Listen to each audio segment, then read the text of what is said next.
Hello, and welcome to Auntie Sandy's Storyland. Please join us at our new home on the Lotus Prison Network at patreon.com. Our story for today is Tommy DePaola's Front Porch Tales and North Country Whoppers. Part 2. Counting. The tourist was busy taking photos. Hello. Howdy. I heard there are more cows than people in Vermont. Yeah? How did that happen? We prefer 'em. Fall. Setting.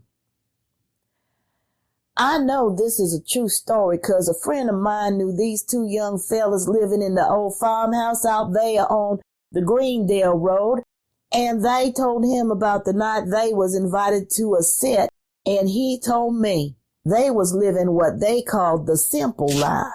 They heated the farmhouse with wood and ate real simple, baking their own bread and stuff like that. They did some artwork and some weaving. They was real good friends with those monk fellas that lived up County Road in a place called Priory.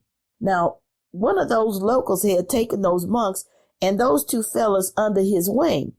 That was Frank Stevens. He and his two sons helped the monks out with building a barn and taking care of the cues. Frank showed them how to tap their sugar maples so they could make maple syrup to sell. Frank and his wife Maud lived on Route 100 in a kind of ramshackle house. The two sons had small houses on the same property. There was always a bunch of dogs around, and the yard was mostly filled with old car parts and old tractors. One day, Frank stopped by the fella's house with an invite.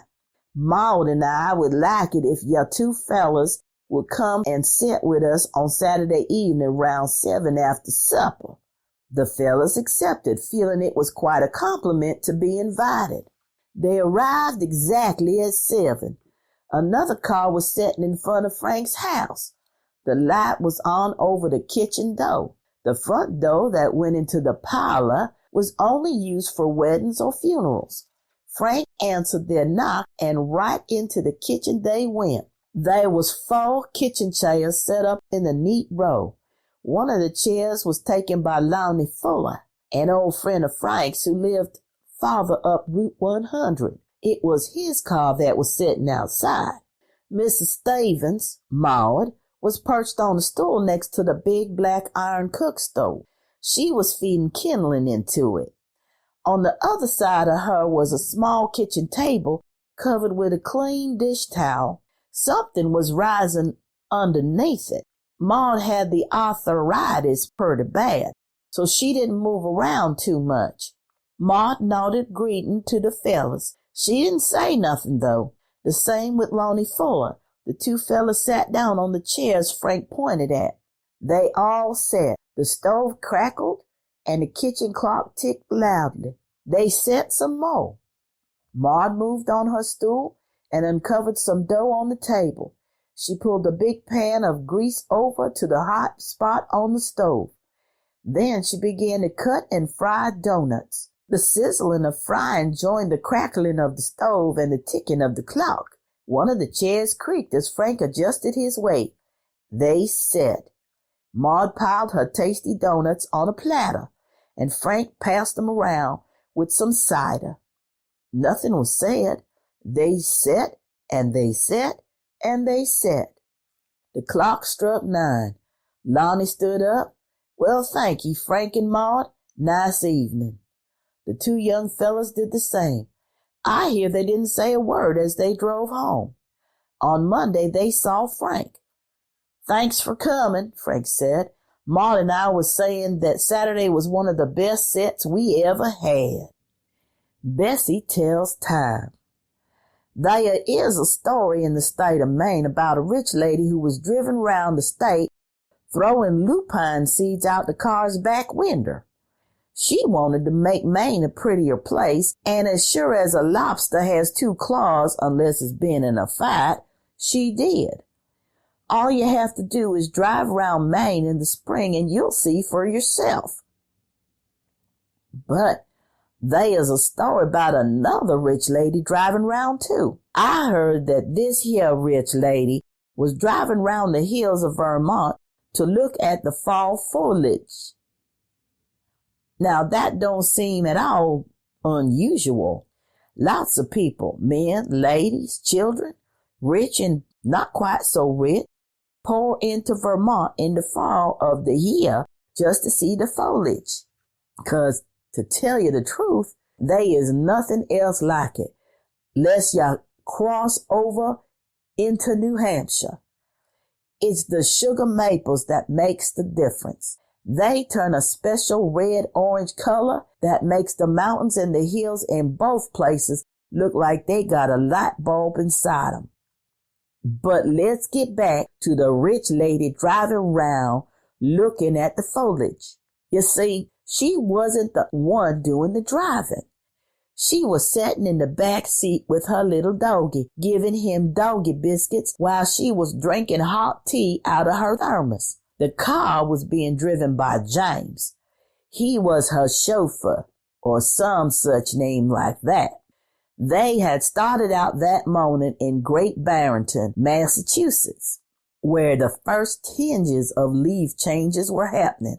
Then they drove right up Route 7 through Stockbridge, where the artist Norman Rockwell lived at one time.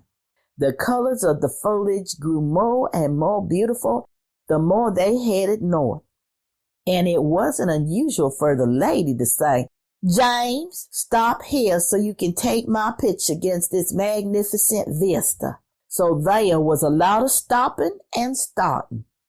The car finally crossed the border into Vermont. The Green Mountain National Forest was a sight worth seeing. The car continued on toward Manchester, where the rich lady wanted to stop at the famous Equinox House for a nice luncheon and to freshen up. "Now, James," the lady said, looking up from her road map, "I suggest we continue up Route 7 until we reach Rutland. Then we can go on Route 4 all the way to Woodstock, where we will spend the night." "Yes, madam," James answered. More driving, more photos. When they got near to Wallingford, more and more meadows filled with black and white cows began to appear. "James," the rich lady said, "can you tell me what time it is? My wristwatch seemed to have stopped." "Oh, dear, madam," James answered, "it seems as though my pocket watch has stopped as well." The car didn't have a clock, believe it or not. It had a little vase with a rosebud in it by one of the back windows, but no clock. Suddenly, as they came round a curve in the road, they saw a farmer standing by his fence. "Stop, James," the rich lady said. "Perhaps that farmer can tell us what time it is." "Yes, madam," James replied. He put the car in reverse and backed up to where the farmer was. The lady rolled down her window. "My good man," she said a bit loudly, "can you perhaps tell us what time it is?" "Yeah," the farmer answered. "Just let me get my cue." He walked a ways into the field and called, "Hey, ya, Bessie." A great big black and white Holstein cow came walking over to the farmer, her cowbell ringing loudly. "Steady now," the farmer said. Bessie stood there as still as a Woody Jackson painting. Woody paints a lot of black and white Vermont cows. The farmer leaned down and looked right under that cow. "Good girl," he said as he stood up. The farmer came back to the fence. "It's exactly 20 minutes past 2, he politely told the rich lady. "Thank you so much," the rich lady replied. She rolled up her window and instructed James to drive on. As she was setting her wristwatch, she suddenly sat straight up. "James," she said, "did you see that? I have never, ever seen anything like that in my life. I must find out how that farmer did that. Back up." James backed up. The farmer was still standing by the fence. The rich lady got out. "My good man," she said to the farmer, "that was astonishing. Exactly how did you do that?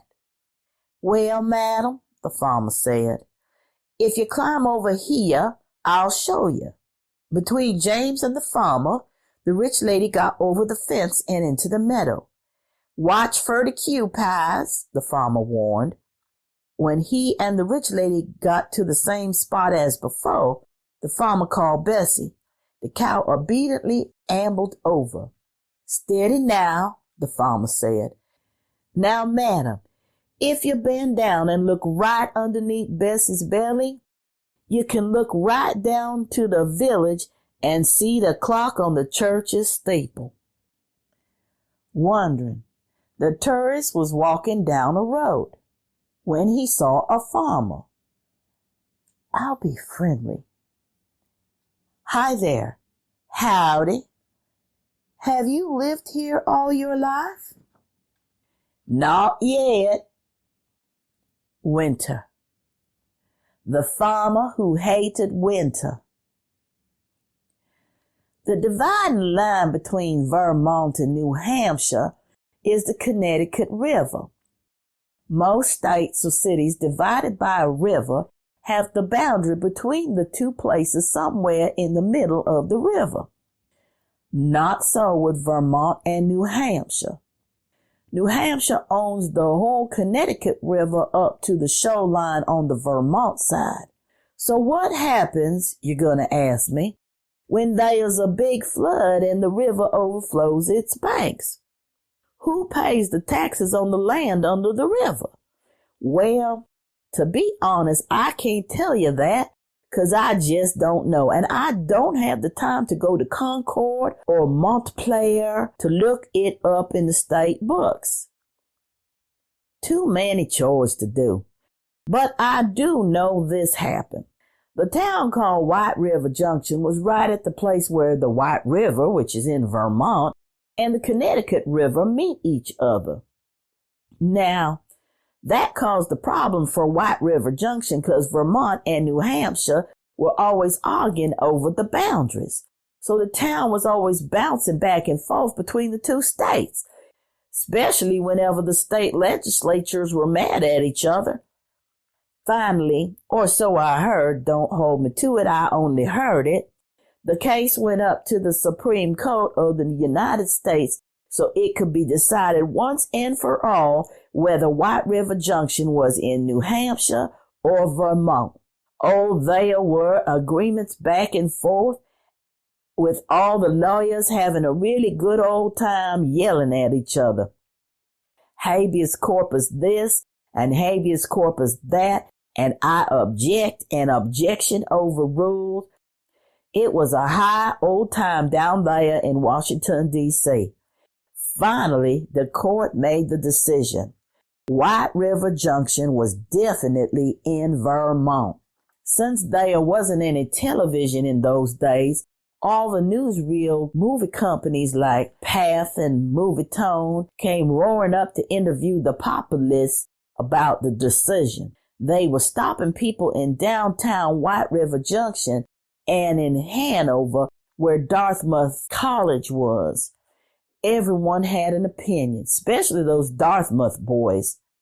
Something about not being able to take their dates across the state line to White River Junction anymore. New Hampshire didn't have as many rules as Vermont. As one movie crew was leaving the area, they saw Frank Lamson out shoveling snow off his barn roof. The car stopped. The movie folk got out of their cars and set up their cameras, lights, and other equipment they had stored in their trunks. The reporter asked, "Sir, may we ask you a couple of questions?"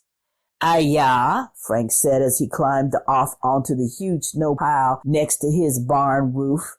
"What state was your farm in yesterday?" the reporter asked. "New Hampshire," Frank answered. "Well, because of the courts," the reporter continued, "you now live in Vermont. How does that feel?" "I'll tell you," Frank said, "I'm right relieved. I don't think I could have survived another one of those New Hampshire winters." Asking. A blizzard raged all night long. when the tourists woke up. 4 feet of snow covered everything. Hello?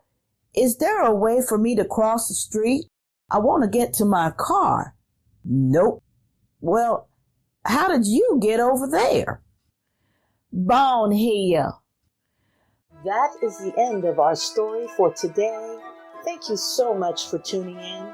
Join our exclusive Storyland membership on the Lotus Prison Network to get special appreciation bonuses and rewards as a valued member of our listener team. To join our membership, go to patreon.com/the Lotus Prison Network. For those who like the book we read today and would like to purchase it, please click the link in the description. Follow our Facebook page so you can find us on all your favorite social media and share with your family and friends. Thank you for your support. We'll see you next time on Auntie Sandy's Storyland.